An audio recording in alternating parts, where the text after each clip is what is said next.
ओम शांति। 13 मार्च 2024 की साकार मुरली है। बाबा बोले, मीठे बच्चे, सारी दुनिया में तुम्हारे जैसा पद्मा पदम भाग्यशाली स्टूडेंट कोई नहीं। तुम्हें स्वयं ज्ञान सागर बाप टीचर बनकर पढ़ाते हैं। आज का प्रश्न है, कौन सा शौक सदा बना रहे तो मोह की रगें टूट जाएगी। उत्तर है, सर्विस करने का शौक बना रहे तो मोह की रगें टूट जाएगी।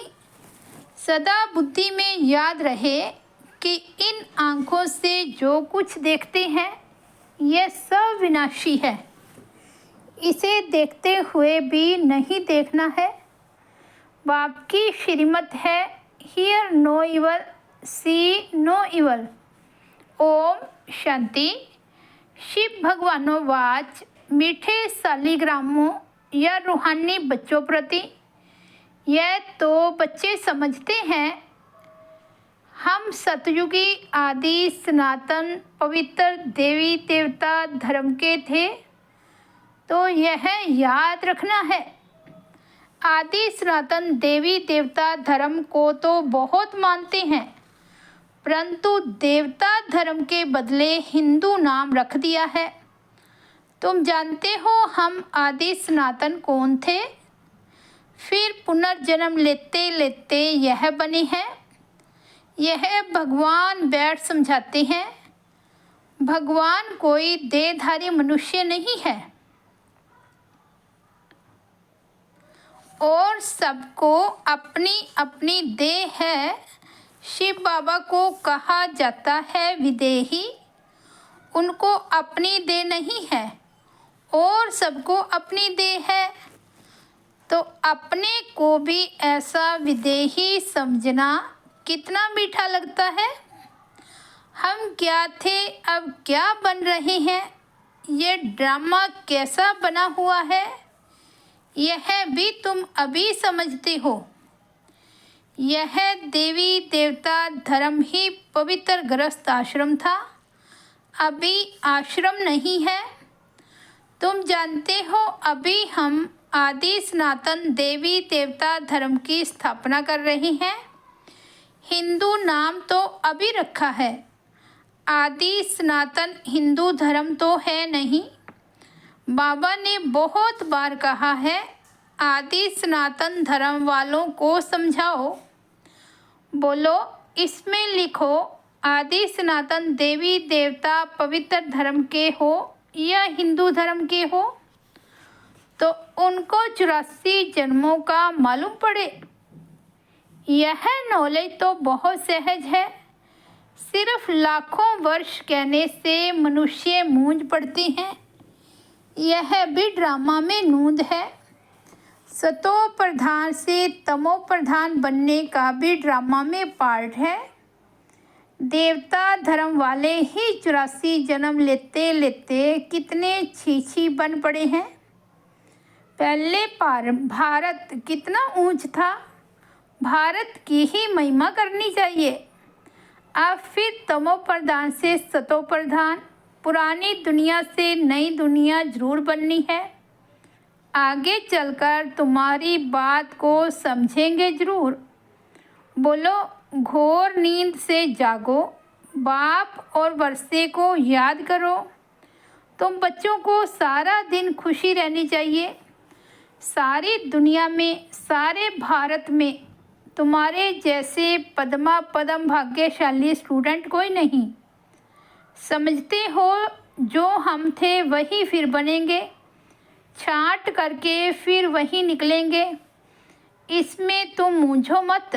प्रदर्शनी में थोड़ा भी सुनकर जाते हैं तो वह भी प्रजा बनती जाती है, क्योंकि अविनाशी ज्ञान धान का तो विनाश नहीं होता है। दिन प्रतिदिन तुम्हारी संस्था जोर भरती जाएगी, फिर ढेरों के ढेर तुम्हारे पास आएंगे। धीरे धीरे धर्म की स्थापना होती है। जब कोई आदमी, बड़ा आदमी बाहर से आता है तो उनका मुंह देखने के लिए कितने ढेर मनुष्य जाते हैं। यहाँ तो वह बात नहीं। तुम जानते हो इस दुनिया में जो भी चीज़ें हैं सब विनाशी हैं, उन्हें नहीं देखना है।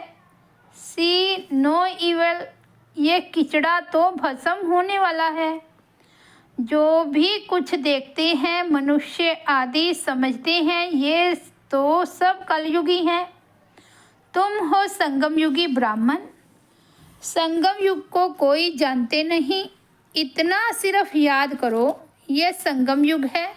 अब घर जाना है, पवित्र भी जरूर बनना है। अब बाप कहते हैं यह काम विकार आदि मध्य अंत दुख देने वाला है, इसको जीतो। विश्व के लिए देखो कितना तंग करते हैं। बाप कहते हैं काम महाशत्रु है, उसको जीतना है। अब इस समय कितने ढेर मनुष्य हैं दुनिया में, तुम एक एक को कहाँ तक समझाएंगे। एक को समझाते हो तो दूसरा कहता है जादू है, फिर पढ़ाई छोड़ देते हैं। इसलिए बाप कहते हैं आदि सनातन धर्म वालों को समझाओ। आदि सनातन है ही देवता धर्म। तुम समझाते हो इन लक्ष्मी नारायण ने यह पद कैसे पाया, मनुष्य से देवता कैसे बने। जरूर अंतिम जन्म होगा, 84 जन्म पूरे कर फिर यह बने। जिसको सर्विस का शौक़ है वह तो इसमें लगे रहते हैं और सब तरफ से मोह आदि टूट जाता है। हम इन आँखों से जो कुछ देखते हैं इनको भूलना है, जैसे कि देखते ही नहीं हैं। सी नो इवल, मनुष्य तो बंदरों का चित्र बना देते हैं, समझते कुछ भी नहीं। बच्चियाँ कितनी मेहनत करती है, बाबा उन्हें आफरीन देते हैं जो समझा कर लायक बनाती है। प्राइज़ भी उन्हों को ही मिलती है जो काम करके दिखाते हैं। तुम जानते हो बाबा हमको कितनी प्राइज़ देंगे। पहला नंबर है सूर्यवंशी राजधानी की प्राइज़, सेकंड नंबर है चंद्रवंशी की प्राइज़। नंबरवार तो होते ही हैं। भक्ति मार्ग के शास्त्र भी कितने बैठ बनाते हैं। अब बाप समझाते हैं इन शास्त्र पढ़ने यज्ञ तप करने से मेरे से कोई मिलता नहीं है। दिन प्रतिदिन कितने पाप आत्मा बनते जाते हैं, पुण्य आत्मा कोई बन ना सके। बाप ही आकर पुण्य आत्मा बनाते हैं। एक है हद का दान पुण्य, दूसरा है बेहद का। भक्ति मार्ग में इनडायरेक्ट ईश्वर अर्थ दान पुण्य करते हैं, परंतु ईश्वर किसको कहा जाता है यह जानते ही नहीं। अभी तुम जानते हो, तुम कहते हो कि शिव बाबा ही हमको क्या से क्या बनाते हैं। भगवान तो एक ही है, उनको फिर सर्वव्यापी कह दिया है। तो उनको समझाना चाहिए कि यह तुम लोगों ने क्या किया है। तुम्हारे पास आते भी हैं, थोड़ा सुनकर बाहर गए खलास, यहाँ की यहाँ रही, सब भूल जाता है। तुमको कहते हैं ज्ञान बहुत अच्छा है, हम फिर आएंगे, परंतु मोह की रगें टूटती नहीं है। मोह जीत राजा की कथा कितनी अच्छी है। मोह जीत राजा फर्स्ट क्लास यह लक्ष्मी नारायण है, परंतु मनुष्य समझते ही नहीं। वंडर है, रावण राज्य में सीढ़ी उतरते एकदम नीचे गिर जाते हैं। बच्चों का खेल होता है ना, ऊपर जाकर फिर नीचे गिरते हैं। तुम्हारा भी खेल बहुत सहज है।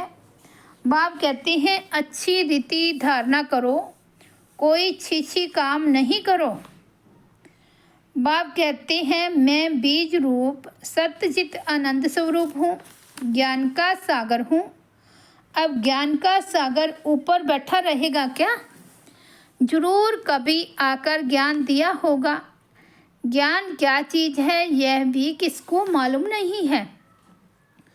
अब बाप कहते हैं मैं तुमको पढ़ाने आता हूँ तो रेगुलर पढ़ना चाहिए, एक दिन भी पढ़ाई मिस नहीं करनी चाहिए।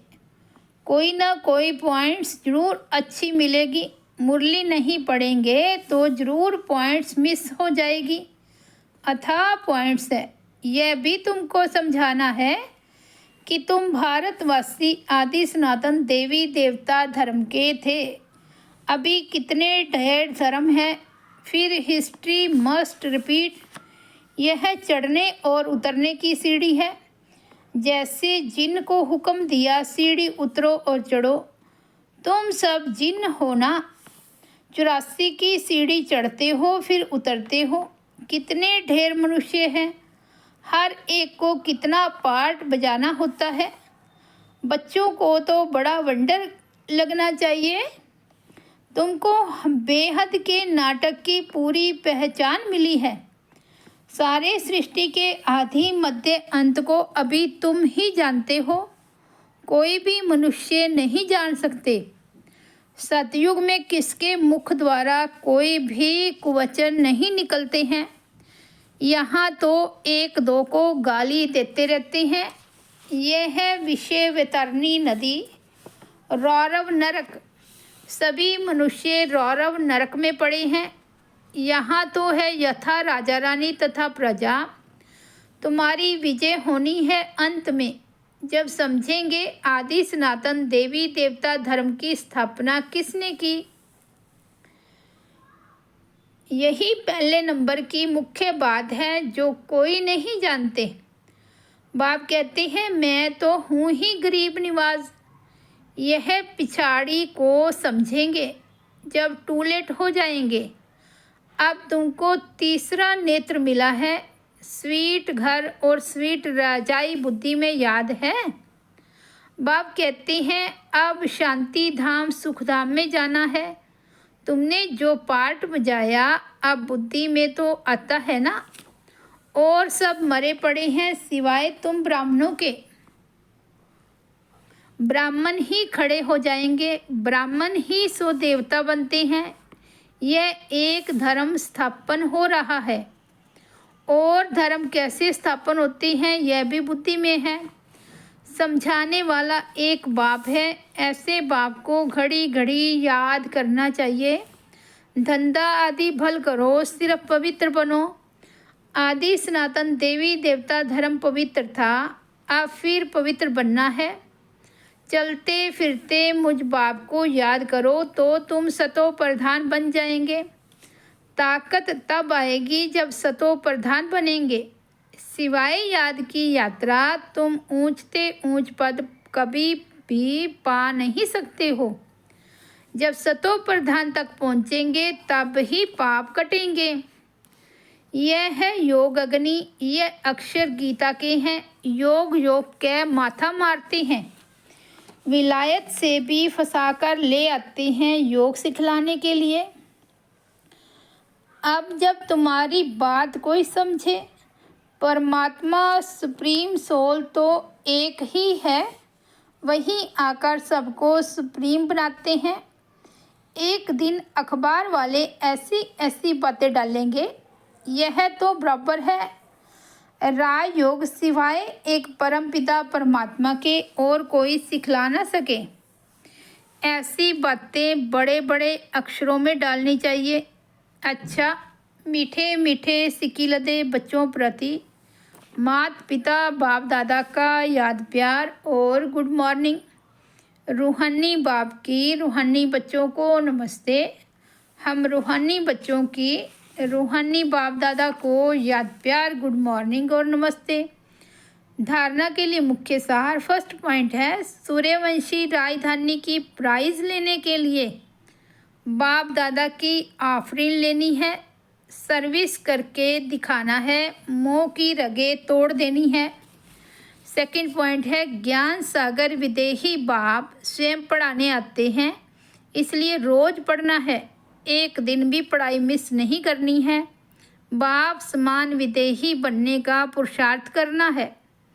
वरदान है, अपने प्रैक्टिकल जीवन के प्रूफ द्वारा साइलेंस की शक्ति का आवाज़ फैलाने वाले विशेष सेवाधारी भव। हर एक को साइलेंस की शक्ति का अनुभव कराना यह विशेष सेवा है। जैसे साइंस की पावर नामी ग्रामी है, ऐसे साइलेंस पावर नामी ग्रामी हो जाए। सबके मुख से आवाज़ निकले कि साइलेंस पावर साइंस से भी ऊंची है। वह दिन भी आना है। साइलेंस के पावर की प्रत्यक्षता अर्थात बाप की प्रत्यक्षता। साइलेंस पावर का प्रैक्टिकल प्रूफ है आप सबकी जीवन। हर एक चलते फिरते पीस के मॉडल दिखाई दे तो साइंस वालों की नज़र भी साइलेंस वालों पर जाएगी। ऐसी सेवा करो तब कहेंगे विशेष सेवाधारी। स्लोगन है, सेवा और स्थिति का बैलेंस रखो तो सर्व की ब्लेसिंग मिलती रहेगी। मातेश्वरी जी के अनमोल महावाक्य हैं। गीत बजा है, नयनहीन को राह दिखाओ प्रभु। मम्मा कहते अब यह जो मनुष्य गीत गाते हैं नयनहीन को राह बताओ, तो गोवा राह दिखाने वाला एक ही परमात्मा ठहरा। तभी तो परमात्मा को बुलाते हैं। और जिस समय कहते हैं प्रभु राह बताओ, तो जरूर मनुष्यों को राह दिखाने के लिए खुद परमात्मा को निराकार रूप से साकार रूप में अवश्य आना पड़ेगा। तभी तो स्थूल में राह बताएगा। आने बगैर राह तो बता नहीं सकेंगे। अब मनुष्य जो मूंझे हुए हैं, उन मूंझे हुओं को राह चाहिए। इसलिए परमात्मा को कहते हैं नयनहीन को राह बताओ प्रभु। इसको ही फिर खवैया भी कहा जाता है, जो उस पार अथवा इन 5 तत्वों की जो बनी हुई सृष्टि है, इससे पार कर उस पार अर्थात 5 तत्वों से पार जो छठा तत्व अखंड ज्योतिमय तत्व है, उसमें ले जा चलेगा। तो परमात्मा भी जब उस पार से इस पार आवे तभी तो ले चलेगा। तो परमात्मा को भी अपने धाम से आना पड़ता है। तभी तो परमात्मा को खवैया कहते हैं। वहीं हम बोट को आत्मा रूपी नाव को पार ले चलता है। अब जो परमात्मा के साथ योग रखता है उसको साथ ले जाएगा।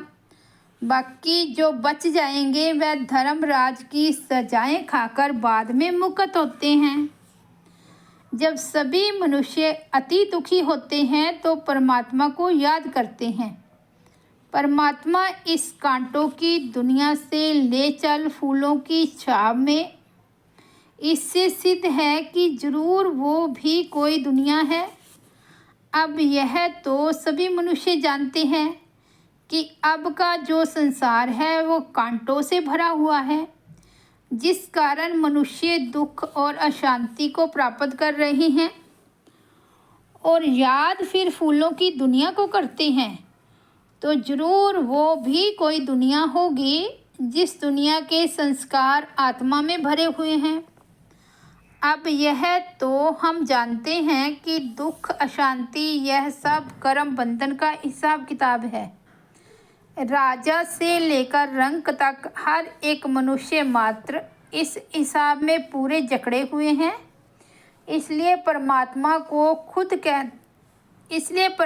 तो खुद कहता है अब का संसार कलयुग है, तो वो सारा कर्म बंधन का बना हुआ है। और आगे का संसार सतयुग था, जिसको फूलों की दुनिया कहते हैं। अब वो है कर्म बंधन से रहित जीवन मुक्त देवी देवताओं का राज्य, जो अब नहीं है। अब यह जो हम जीवन मुक्त कहते हैं, तो इसका मतलब यह नहीं है कि हम कोई देह से मुक्त थे। उन्हों को कोई देह का भान नहीं था, मगर वो देह में होते हुए भी दुख को प्राप्त नहीं करते थे। गोवा वहाँ कोई भी कर्म बंधन का मामला नहीं है। वो जीवन लेते जीवन छोड़ते आदि मध्य अंत सुख को प्राप्त करते थे। तो जीवन मुक्ति का मतलब है जीवन होते कर्मातीत। अब ये सारी दुनिया 5 विकारों में पूरी जकड़ी हुई है, मानो 5 विकारों का पूरा पूरा वास है। परंतु मनुष्य में इतनी ताकत नहीं है जो इन 5 भूतों को जीत सके। तब ही परमात्मा खुद आकर हमें 5 भूतों से छुड़ाते हैं और भविष्य प्रलब्ध देवी देवता पद प्राप्त कराते हैं। अच्छा, ओम शांति।